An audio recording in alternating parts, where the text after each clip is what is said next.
आज हम देखने वाले हैं बॉम्बे टॉकीज की स्टोरी नंबर 1 जो कि रिलीज हुई थी 2013 में।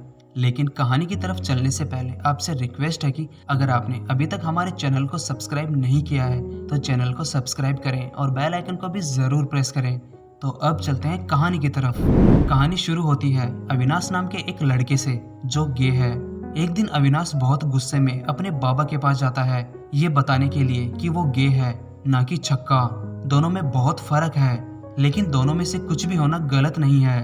अविनाश बहुत फ्रस्ट्रेट हो चुका था क्योंकि आज से पहले उसके बाबा उसके गे होने पर उससे बहुत टॉर्चर करते थे। लेकिन अविनाश अब इन सब से तंग आकर अपना घर छोड़ देता है और दूसरी जगह जाकर शिफ्ट हो जाता है। देव और गायत्री हस्बैंड वाइफ है लेकिन देव गायत्री से ज्यादा फिजिकली अट्रैक्ट नहीं है।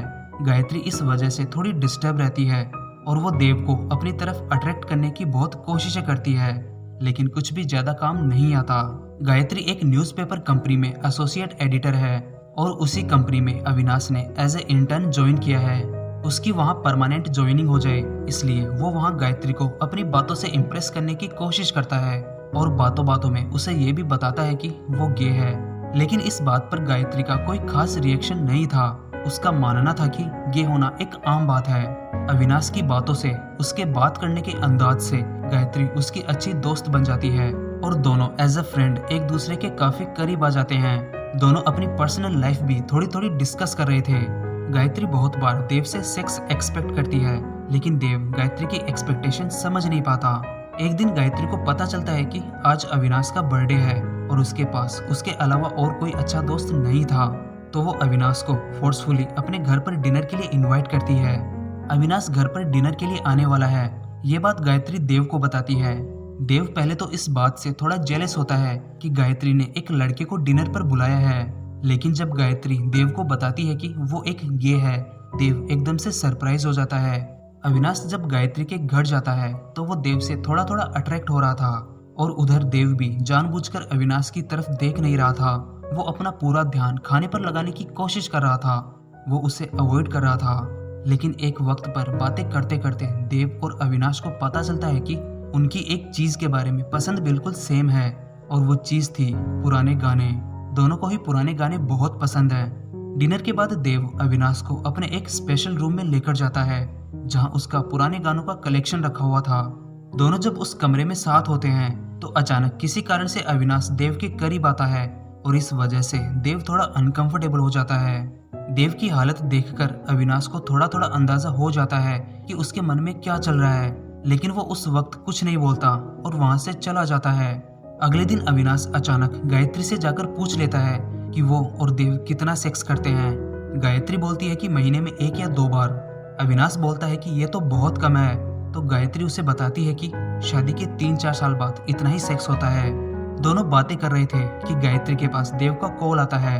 गायत्री जब देव से कॉल पर बात कर रही थी तो उन दोनों की बातें अविनाश सुन रहा था और उसे पता चलता है कि गायत्री को आज घर पहुंचने में देरी होगी।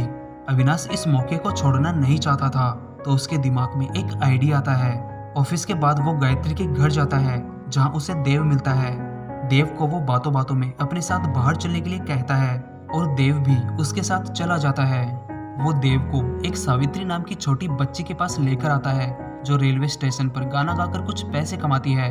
अविनाश सावित्री को एक पुराना गाना गाने के लिए कहता है और जब सावित्री गाना गाती है देव उस गाने में एकदम से खो सा जाता है और वो गाना होता है गाना खत्म होने के बाद देव वहां से चला जाता है लेकिन उसका मूड एकदम से बदल चुका था। वो बहुत खुश था। अगले दिन गायत्री और अविनाश जब साथ में होते हैं तो गायत्री उसे बताती है कि पिछली रात देव बहुत खुश था और दोनों ने सेक्स किया। सेक्स वाली बात सुनकर अविनाश थोड़ा जेलस फील करता है और उसका मूड ऑफ हो जाता है।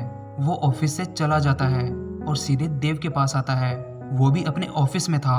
अविनाश देव से कहता है कि क्या वो कुछ वक्त उसके साथ गुजारेगा लेकिन देव साफ साफ मना कर देता है कि वो अभी काम कर रहा है उसके पास वक्त नहीं है। देव के मना करने के बावजूद वो बार बार उसे उसके साथ वक्त गुजारने के लिए कह रहा था और अविनाश खुद पर से अपना कंट्रोल खो देता है और वो देव से चेप होने की कोशिश करता है। देव को उसकी इस हरकत पर गुस्सा आ जाता है।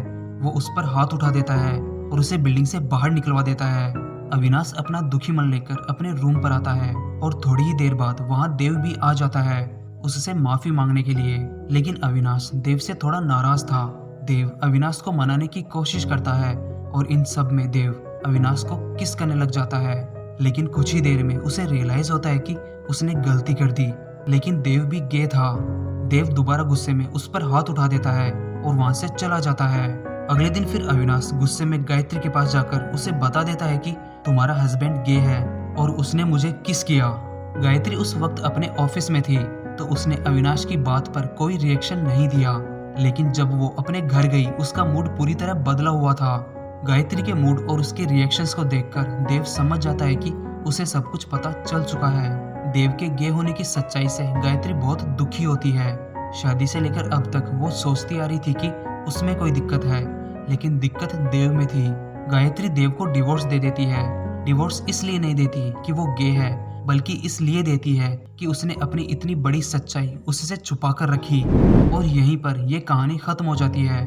कहानी में दिखाया गया है कि रिश्तों में सच बोलना कभी कभी बहुत ज्यादा जरूरी हो जाता है, और खासकर हस्बैंड वाइफ के रिलेशन में, वरना जिंदगी सिर्फ एक तरफा चलती रहती है। तो आई होप ये वीडियो आपको पसंद आया होगा, और अगर पसंद आया है तो वीडियो को लाइक करें। चैनल पर पहली बार आए हैं तो चैनल को सब्सक्राइब करें और बेल आइकन को भी जरूर प्रेस करें। तो मिलते हैं अगले वीडियो में बॉम्बे टॉकीज की स्टोरी नंबर 2 के साथ। तब तक के लिए गुड बाय।